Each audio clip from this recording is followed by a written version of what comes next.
Last time on Total Drama Luxury Tour. Tico, Guatemala. It is here our archaeologists scavenged for ancient idols hidden within the Mayan ruins. Crazy Jeff wanted to cash in on Noah's bounty. Gwen and Leshonna go after each other's throats. And Tyler got pickpocketed. Ultimately, the captains win yet again and the skipper loses. Justin, valuing money over alliances, sells Noah out, and the bookworm takes a walk down the plank of shame. Who will go next? Will the captains continue their momentum? Find out here on Total Drama Luxury Tour.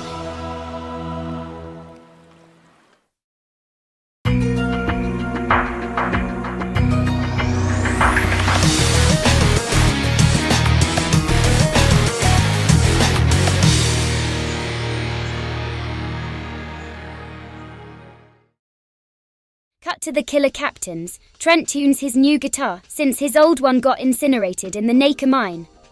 Just before he could finish, he heard a pounding at the door. Come in, the musician allows.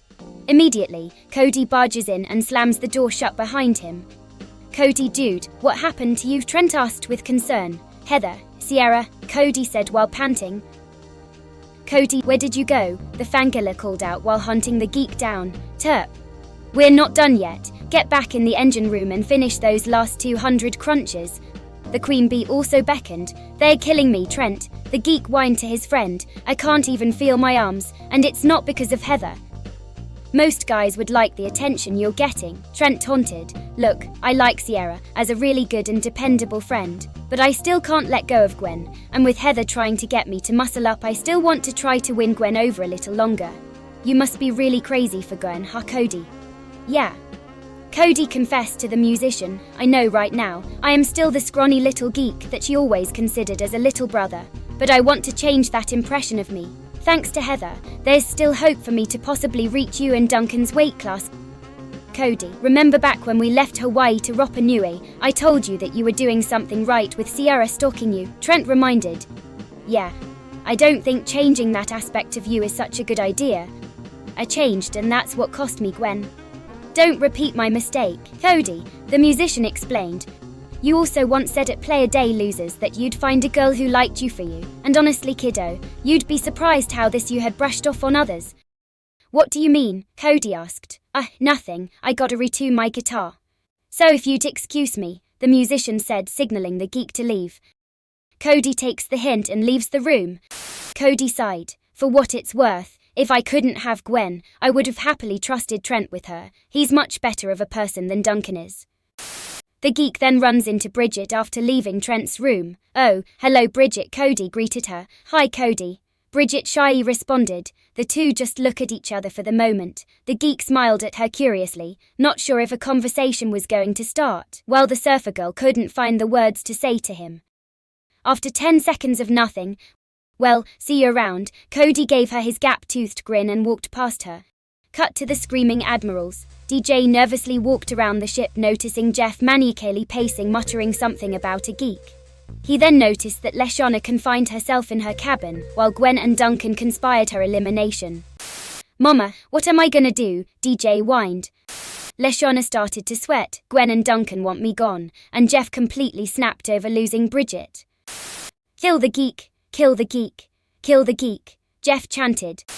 Duncan and Gwen chat about the future of their team in Duncan's cabin. So do you think our votes will be enough to eliminate her? Gwen asked her punk boyfriend. DJ doesn't vote. Jeff probably won't side with her since he blasted Doris back in Disney World. So we should be golden. Duncan responded. Good. Cut to the rabid skippers. Justin calls forth a team meeting for everyone except for Izzy. All right, skippers, with Noah gone, I will take over as the new team captain. Rest assured, all past transgressions aside, I will not bring fear to you like he did, the model smugly said. Well, that's fine, I guess, Tyler says. Whatever you say, Jason, Lindsay agreed. I thank Noah for giving me my confidence back. Now I can also thank him for $1,000, Justin said. Izzy grimaced. That smug hunk will get his comeuppance for backstabbing Noah. Cadet Izzy swears it. The ships eventually make port to their next destination. The team step off their ships to find Chris and the staff at a city harbor in the Caribbean Sea. Welcome shipmates to Kingston, Jamaica, Chris announces. Will today's challenge be like last time's here? DJ asked the host. Nope, this one will take place almost entirely at sea. Before we begin, let me enlighten all of you on our current landmark. This part of Kingston is none other than Port Royal, once one of the most notorious havens for privateers to spend their earnings in debauchery. It really was a congregation for pirates from around the entire world. For today's challenge, we will be paying tribute to the pirate lifestyle and go on a treasure hunt. I love those movies, Tyler cheered. This is gonna be awesome, Cody added with mutual approval. Chris continues, to do this challenge while staying true to the pirate lifestyle, we are going back to basics. Instead of sailing on your cruise ships, we have prepared authentic 17th century pirate ships for each team, and instead of your GPSs. Let's do things simpler. Compasses, the host throws each team a compass. Using those, each team will have to set sail to another infamous pirate hanging. Tortuga, Haiti. There you will have to dig up a treasure chest I had Chef bury and sail with it back here. First team that reaches there also wins an advantage for the second half of the challenge. Also, when you get to Tortuga, on the off chance that someone else makes off with your booty, there are cannons waiting for you there to try and get that treasure. The pirate way, for more of an interesting challenge, wooden swords will be provided to all of you in case things get a little more epic. Oh, and one more thing, like all pirate crews, each team needs a captain. We have team captains, Heather reminded. That's on a different boat, let's see someone else take charge this time around. I'll take over for the captains, Courtney volunteers, as if we'd let you sabotage us like in Naka. The Queen Bee argues. Ooh, I nominate Cody, Sierra announced. I agree, Bridget adds much to Jeff's disdain. Looks like you're leading it, Cody, Chris says as he throws the geek a pirate hat. Jeff, totally focused on the geek's downfall, steps forward. I'll lead for the admirals. Duncan crossed his arms. I'm a little skeptical on giving it to Jeff. I fear he may have lost it over losing Bridget. I tell ya, when guys get overly obsessive, they're bound to losing their girls. I don't know, Jeff's becoming the new Courtney, Gwen stated. Jeff shook his fists. Cody is gonna pay. Ho, he's gonna pay. Cody looked at the camera worried. Jeff has been glaring at me since Disney World. What did I do? Justin tells his team, since I haven't officially taken over yet, I will begin my trial run with all of you guys by being the pirate captain. Izzy only glared at him as the rest of the group complied. Best of luck to all of you, happy hunting, my hearty mighties. Chris bids them a fond farewell, cut to the killer captains. The pirate ship set sail, and Cody mans the tiller for his team. This is kind of like Sweden, and with no one cannonballs, we should have it this time. Cody assured his pirate crew. Orders Captain Cody. Sierra happily giggles. Just keep things floating while I steer us to Tortuga, the geek says to his crew. Shankied on a pirate ship with Cody. One of my fanfictions finally came true, Sierra giggled. Courtney groaned. He has no leadership skills whatsoever. I should be captain, I'm the CIT. Cut to the screaming admirals. Jeff maintains a close distance between his and the captain's pirate ship. Jeff, shouldn't we be going faster? This is a race after all, Duncan reminded. We'll be fine. I just want to keep an eye on Bridge, the disgruntled party animal responded. Uncharacteristically for him, Duncan looked a little concerned. Is that Jeff anymore? Cut to the rabid skippers. Wooden swords. I certainly remember these, Justin says as he observes the weapons Chris gave them while recalling the incident during the second season. Little did the model know, behind him Izzy was practicing her sword swings in his direction. Tyler mans the tiller for the team as he chats with Lindsay. Really psyched about this treasure hunting, Linz, the jock said. Me too, the dumb blonde agrees. I promise this time we are gonna win and we'll be taking the treasure home with us, Tyler says with confidence. Cut to the killer captains. Come on Cody, pick it up. The skippers are gaining the lead. Courtney barked, leave my Cody alone. Sierra angrily defended the geek. At least we seem to be neck and neck with the admirals, Cody reminded the CIT. Bridget noticed Jeff glaring at Cody from across the sea distance, and gulped. Bridget looked annoyed. If he lays a finger on Cody. Cut to the rabid skippers. The skipper's pirate ship finally reached the island of Tortuga first. Chris was there to greet them. Skippers, for getting here first, you guys win a treasure map as part of your advantage, Chris says, as Chef throws the team their new tool to find the hidden treasure. Shovels were also provided for the team. All right team, let's find that treasure, Justin says as he confidentially led the skippers. Cut to the killer captains. The captain's ship as well as the admiral's finally reached Tortuga also, but were only given shovels to use. Any ideas, Captain Cody? Bridget happily asked. I think we should focus on loading up the cannons. That way, while the skippers are searching for their treasure, we can sink their ship. The CIT intervened. Pirates Code of Honor, Courtney. Chris intervenes. No sinking a ship on port.